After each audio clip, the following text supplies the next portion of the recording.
The wind cut across the high peaks of the misty mountains like a sharpened blade, carrying whispers of a world teetering on the edge of ruin. The sky bled crimson at dusk, and the clouds twisted as if in silent agony, hinting at storms both earthly and unseen. Somewhere deep in the shadowed valleys, a low rumble echoed, a distant drumbeat of unrest that stirred the hearts of men, elves, and creatures yet unnamed. In the heart of this restless land, there stood a figure atop a jagged cliff, Melkor, the once great Vala, whose ambition had fractured the harmony of creation itself. Cloaked in shadows that seemed alive, writhing as if feeding on the fear around him, he gazed down at Middle-earth with eyes burning like molten iron. For every forest that thrived, for every river that gleamed under the moon, there was a place he had touched, leaving it barren, twisted, and trembling under the weight of his malice. But darkness does not rise without contrast. Beneath the cliffs, in the quiet glade of Lorien, a lone elf wandered among silver-leaved trees. Her name was Eleniel, and though she bore the wisdom of centuries, her heart trembled at the news carried by the wind, tales of shadow creeping ever closer, of villages emptied and rivers blackened by unseen forces. Her hand rested on the hilt of a slender blade, not out of hope for war, but because she understood the inevitability of confrontation. Light and shadow were destined to collide, and she must be ready. Meanwhile, far across the northern plains, the simple life of hobbits went on, blissfully unaware of the trembling world beyond their green hills. Among them, Frodo Baggins tended his garden, humming softly to the rhythm of the wind through the trees. His world was small, fragrant with earth and bloom, untouched by the creeping corruption that stalked the lands beyond the Shire. Yet, the strands of fate were already pulling him forward, toward a destiny that would test the very limits of courage and friendship. The drumbeat of destiny was growing louder. In the dark halls of Onband, Morgoth's old fortress now abandoned, but still alive with echoes of ancient evil, the minions of darkness stirred. Orcs shuffled and whispered, their yellow eyes gleaming in dim torchlight. Every heartbeat, every breath seemed synchronized with the pulse of malice that flowed like molten fire through the veins of the earth.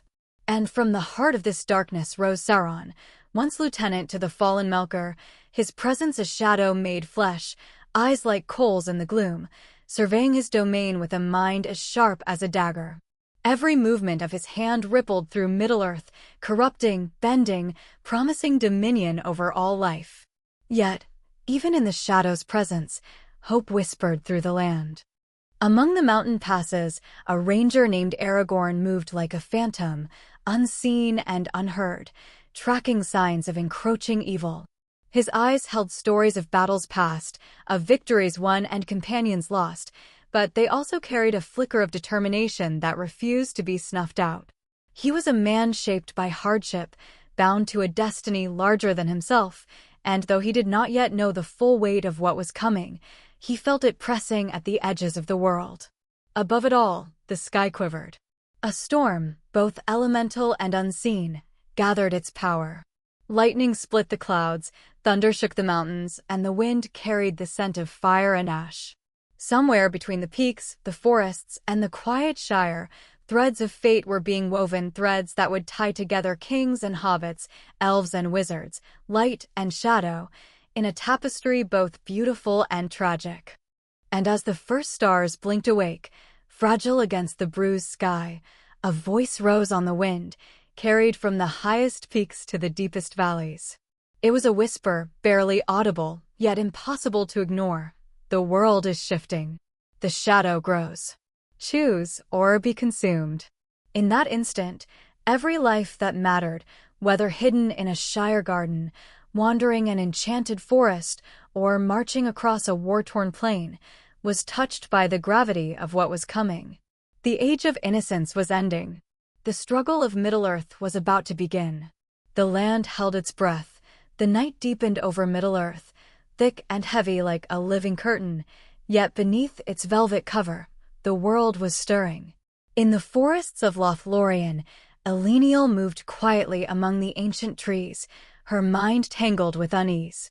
Though centuries had taught her the rhythms of the land, there was a new, unnatural pulse now, something foreign, insidious, weaving itself into the harmony of nature. Each rustle of leaves, each whispering wind seemed to carry a warning. The shadow was spreading, and soon nothing would be untouched. Her hands rested on her bow as she paused near a silvered pool. The reflection in the water rippled, and for a heartbeat, she saw not herself, but a vision of distant fire consuming a village, and a dark figure standing amidst the ruin, eyes like molten coal. A shiver ran through her. Visions were rare gifts, often burdensome, and yet they never lied. Somewhere far away, evil was awakening in forms she could scarcely comprehend. She did not yet know the faces of the storm that approached, but she could feel its weight pressing down on the world she loved. Far to the north, the plains of Rohan echoed with the sound of hooves. Aragorn, the ranger, moved silently, his presence almost ghostly against the cold moonlight. He had heard whispers in distant villages, rumors of bands of orcs moving in unnatural formations, and sightings of creatures twisted by malice beyond anything natural. He had tracked them over frozen streams and rocky hills, sensing a pattern in the chaos, a strategy that hinted at a mind far beyond mere brutality. Sauron was no longer just a legend. His influence was bleeding into every corner of the land. Even the Shire, so sheltered and serene, felt tremors of impending change. Frodo Baggins lay in his small room, staring at the ceiling as a dream tugged at the edges of sleep. He saw a dark tower, a burning sky, and a voice that whispered promises and threats in equal measure. He awoke with a start, heart pounding, yet convinced it was only a dream. But somewhere deep within, a seed of awareness had been planted, a notion that his simple, peaceful life was slipping away, and that destiny, relentless and unyielding, was already knocking at the door. Meanwhile, in the depths of the mountains, Sauron's plans began to take form with terrifying precision. His dark minions moved like shadowed tides, felling forests, corrupting rivers, and gathering the armies that would carry his dominion across Middle-earth. Every act of cruelty was methodical, every conquest a step toward the total subjugation of the free peoples. Yet in his rising power, Sauron did not yet realize that even the smallest spark, an elf's vigilance, a man's courage, a hobbit's innocence, could ignite resistance stronger than any blade or spell. And so the stage was set for conflict, not just of armies, but of hearts.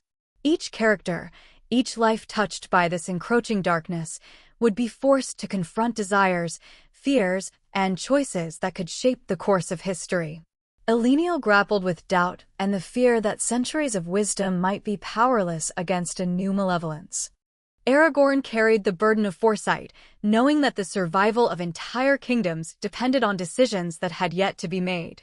Frodo felt the stirrings of responsibility pressing gently, yet inexorably, upon him, a weight he could not yet name, a call he could not yet answer. Even among those who had once walked the paths of light untouched, shadows began to creep. Galadriel, sensing a disturbance in the threads of fate, gathered what knowledge she could from ancient scrolls and mirrors of seeing. She understood that the forces rising were patient, cunning, and relentless, and that Middle-earth's fragile balance could shatter before anyone fully grasped the scale of the threat. Everywhere, there was movement. The air itself seemed alive with anticipation, as though the land held its breath. The forests whispered of marching feet. The rivers murmured of fires yet to come. Even the stars above flickered, as if uncertain how much longer they could watch the world unfold without intervention. In the Shire, the forest, and the plains, the first strands of destiny began to intertwine.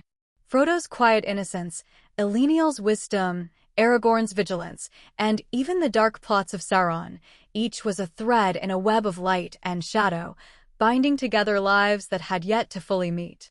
And somewhere, deep in the blackened heart of Angband, a faint but unmistakable pulse of triumph echoed.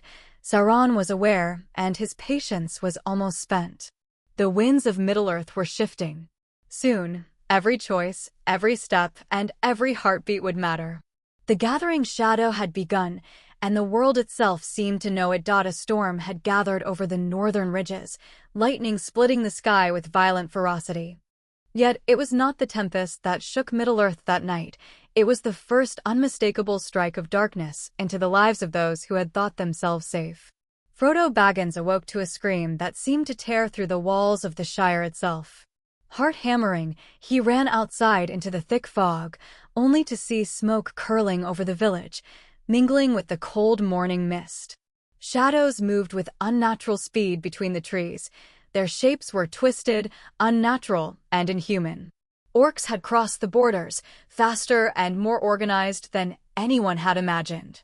Hobbits fled in terror, but Frodo froze, gripped by something deeper than fear, the sudden realization that his peaceful life, the world he had always known, was irrevocably gone.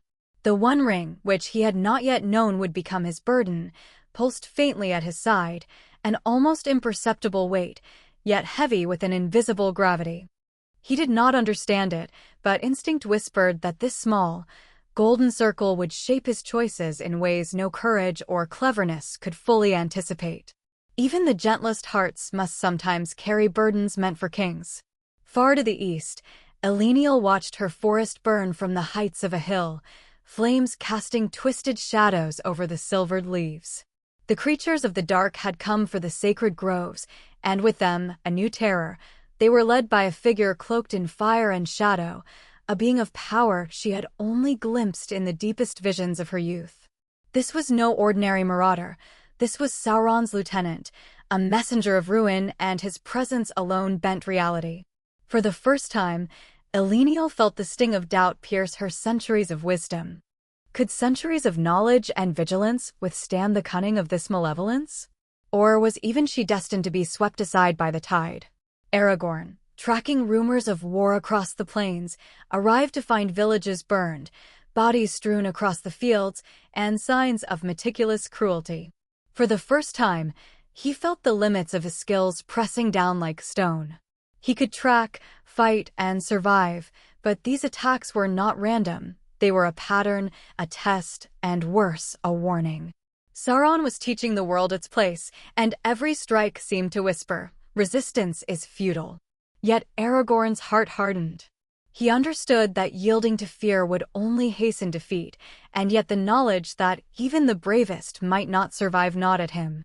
Meanwhile, in the depths of Omband, Sauron's eyes gleamed upon a captured prisoner, a scout from Lothlorien who had dared to spy on the fortress. Every word the elf spoke was twisted, every secret carefully extracted, and Sauron's mind absorbed each fragment, weaving it into a strategy far greater than any single army. He felt the thrill of dominance, a dark satisfaction in knowing that the threads of his plan were reaching into the hearts of every creature brave enough to oppose him. For the first time, he allowed a thought of personal amusement to flare within the cold efficiency of conquest. The heroes of the free peoples had begun to awaken, and he would see how far they would go before breaking. Back in the Shire, Frodo met Sam, whose loyalty had always been unquestioned. The two looked at the devastation surrounding them, and for the first time, the simplicity of their friendship felt inadequate against the enormity of what they faced. "We can't stay," Frodo whispered, voice trembling, though his eyes burned with resolve.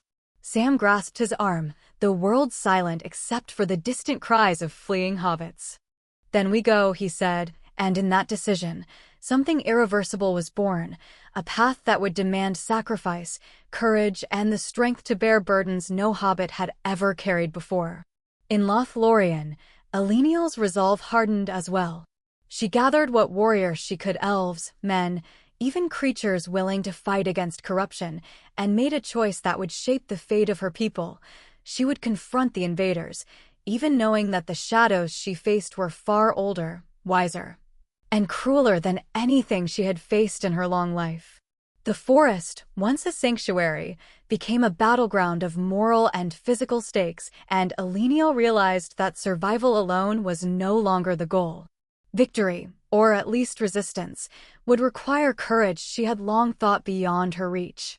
The night pressed down on Middle-earth, thick with smoke, fire, and shadow.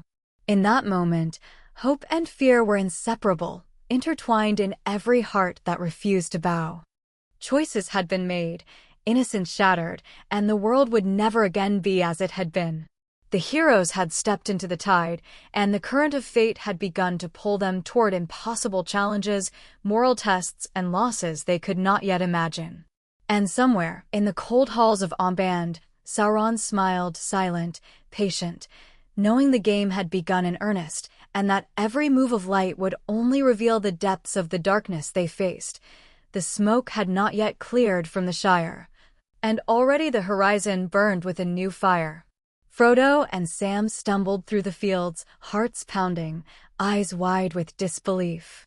The hobbit homes they had known their entire lives were charred remnants, silent witnesses to the cruelty that had touched even the smallest corners of Middle-earth.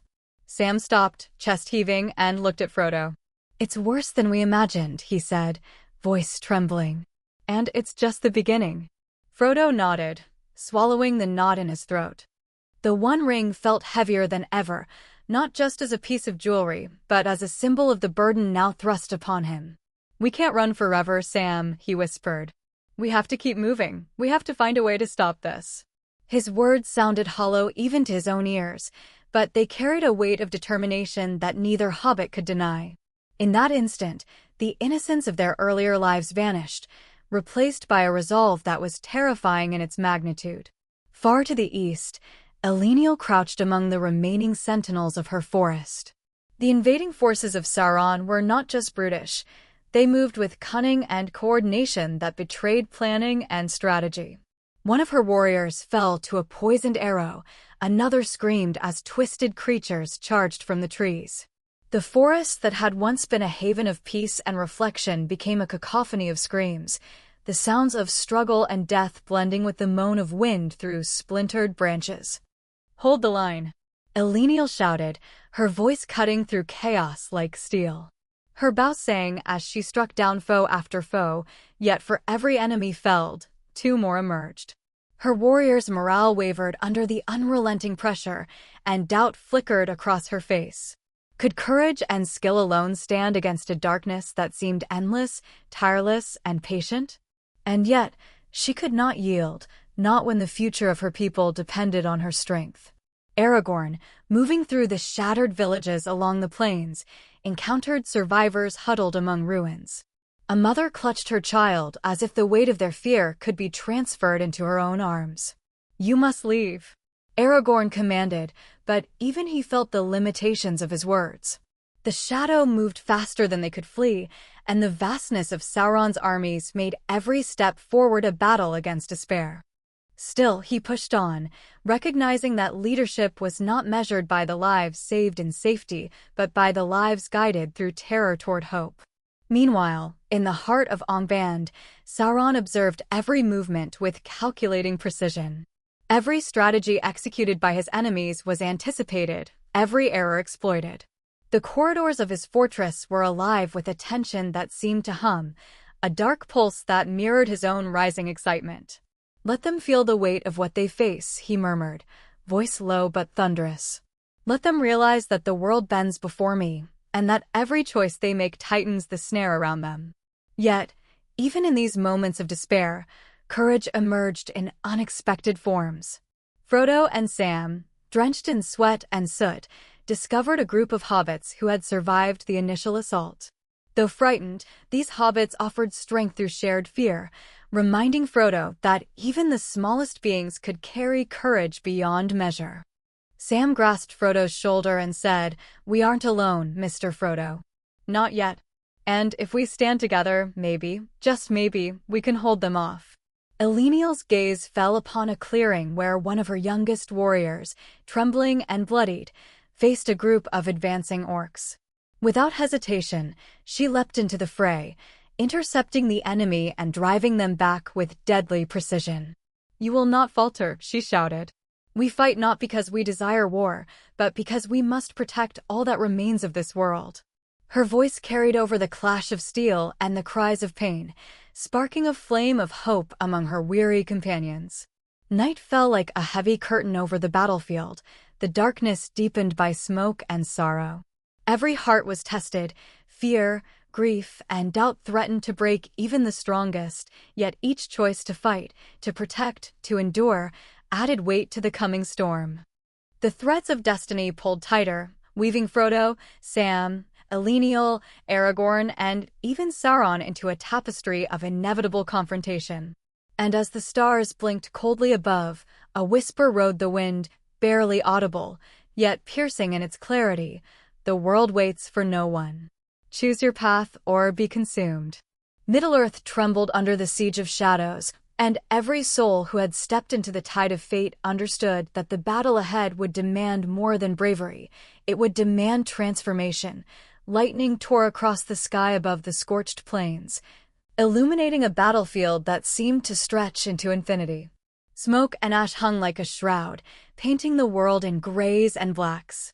Frodo's breath came in ragged gasps as he stumbled forward, the one ring burning faintly against his chest as if alive, whispering promises of power and despair.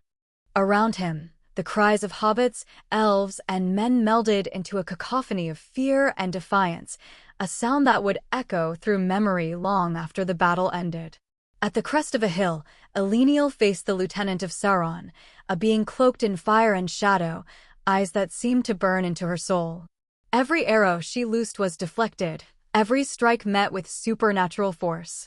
The forest she had sworn to protect was now a graveyard of twisted trees, shattered underfoot by the relentless tide of evil. And yet, even in the face of overwhelming power, she stood her ground. "You will not take this world," she shouted, her voice breaking against the roar of chaos, yet carrying a weight that seemed to ripple through the air. For a moment, the shadow wavered, and in that hesitation, Eleniel found a spark of hope, a crack in the armor of darkness. Frodo pressed onward, each step heavier than the last, as if the ring itself resisted his movement. Sam was at his side, eyes wide but unwavering. "You can do this, Mr. Frodo. I'm right here. We've come too far to fail now." His voice was a tether to courage, binding Frodo to the purpose that seemed almost impossible to bear. The ground shook beneath them, not from the storm, but from the march of Sauron's minions converging from every direction. The fate of Middle-earth hung on the fragile balance between light and shadow, and on two hobbits whose strength had never been tested like this before. On the plains below, Aragorn fought with the fury of a storm incarnate.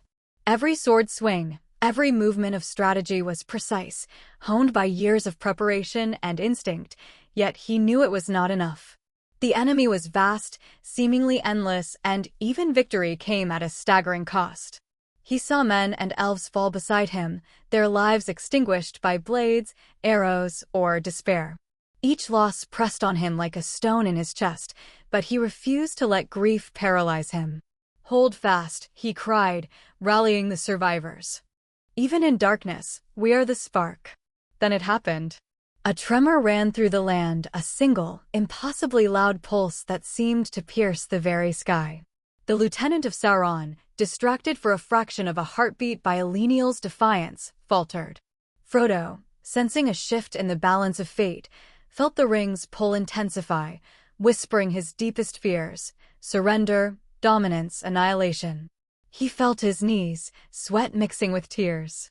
I can't," he whispered, voice cracking. Sam knelt beside him, hands gripping his shoulders. "Yes, you can. You must. This isn't about strength. It's about heart." The wind howled as Frodo rose again, and with trembling hands, he flung the ring toward the abyss of Mount Doom's chasm, a place of fire, shadow, and judgment. For a heartbeat, time seemed to freeze. The ring hung suspended in midair, caught between temptation and doom. The shadow around Sauron's lieutenant stretched, reaching, grasping, but the ring slipped from their reach, falling into the molten fire below. A roar of anguish erupted across the plains. The lieutenant screamed, the dark army faltered, and the storm itself seemed to shudder in response. Eleniel's warriors pressed forward, seizing the moment, while Aragorn's forces rallied with renewed hope. Even in the devastation and loss, a fragile, triumphant light broke through the darkness. Frodo collapsed to the ground, Sam at his side, their breaths ragged, their bodies battered. Yet in their exhaustion was a quiet, shivering triumph. The world had not ended. Victory had not come without pain, friends lost, forests destroyed, lands scarred, but the cycle of shadow had been broken, if only for a time. Eleniel knelt among the fallen, her hands brushing the earth, as if to pull life itself back from the devastation.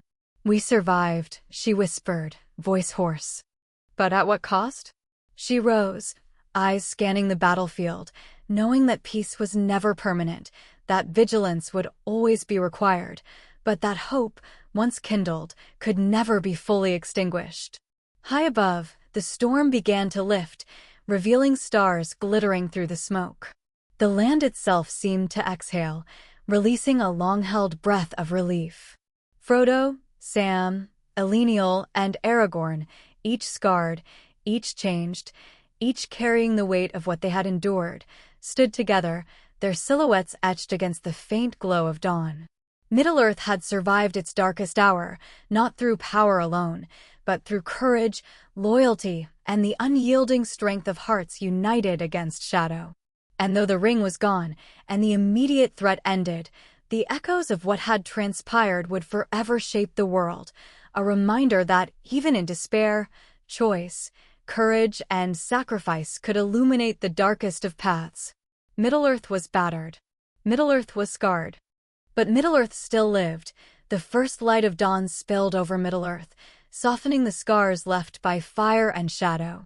The plains were littered with the remnants of battle, charred trees, broken weapons, and the fallen, but there was a quiet stirring of life amidst the ruin.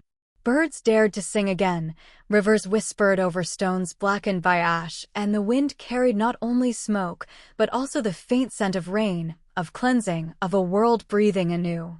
Frodo sat on a scorched hill, Sam kneeling beside him. Their faces were streaked with dirt and sweat, eyes haunted by the memory of horror they had endured. Yet in that exhaustion was a fragile peace. The ring was gone, consumed by fire and fate, and with it, the burden that had threatened to crush them. Sam rested a hand on Frodo's shoulder, not as a guide, but as a companion who had walked through darkness and emerged, trembling but unbroken. "I can't believe it's over," Frodo murmured, voice raw, almost disbelieving. "It feels unreal." "Unreal, yes," Sam replied, his gaze sweeping the horizon. "But real enough to know what we've done. We've carried more than our own lives. We've carried hope." His words, simple but unwavering, seemed to settle over Frodo like a balm, softening the sharp edges of fear and regret. In that moment, Frodo understood that survival was not victory, and victory was not glory. It was endurance, compassion, and the quiet courage to do what must be done. Far to the east, Eleniel walked through the remnants of the forest she had fought to protect. Many trees were lost, many creatures gone, yet new shoots pushed through the blackened soil. She knelt beside a sapling, touching its fragile leaves with hands both gentle and calloused. The forest had survived, not untouched, not pristine, but alive, and in that survival lay a lesson. Even the smallest act of resistance, the briefest spark of courage, could ripple outward, shaping the world in ways unseen. Aragorn rode along the plains, surveying the wounded, the survivors, the broken yet enduring communities.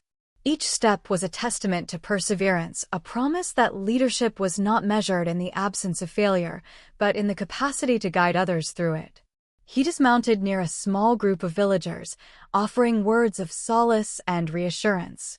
His voice, steady and commanding, carried a weight born of loss yet tempered by hope. "We rebuild," he said. "Not as we were, but stronger, wiser, and united.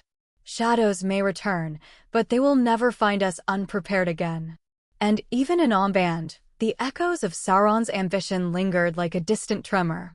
The lieutenant was gone, the army scattered, but the darkness had left its imprint on the land, a reminder that vigilance was eternal. Yet for the first time in centuries, there was space for quiet, for reflection, for the fragile beauty of peace. The world had been tested and, against almost insurmountable odds, endured. In the Shire, life began to resume, small and deliberate. Hobbits planted gardens in the blackened soil, rebuilt homes with trembling hands and hearts, and spoke softly of what had been lost, of what they had seen, and of the courage of those who had fought for them. Frodo and Sam wandered among the hills, silent in contemplation, sharing the quiet communion of those who had faced unimaginable darkness and returned changed. As the sun climbed higher, a gentle wind carried a whisper across the land, a voice neither entirely mortal nor divine, a reminder of the fragility and resilience woven into the tapestry of Middle-earth. Even in shadow, life persists. Even in despair, hope survives. And the smallest hearts can carry the weight of the world. Frodo closed his eyes, letting the warmth of the sun touch his face. Sam grinned beside him, weary but unyielding. Eleniel's silhouette appeared at the edge of the forest, a guardian still vigilant yet serene. Aragorn rode along the distant plains, a sentinel of renewal and promise. The world had endured fire, shadow, and betrayal, but it had not fallen. Middle-earth would carry its scars forever, a testament to both the cruelty and the courage that had shaped it. Yet for the first time in an age, the land exhaled fragile, tentative, yet undeniably alive. And as the wind stirred the grass, carried the scent of new blooms and rain, and whispered through the recovering forests, it seemed to speak of tomorrow, not a promise of perfection, but the quiet, enduring certainty that life, hope, and courage would always rise again. Middle-earth had survived its darkest hour, and in doing so, had found a dawn worth fighting for.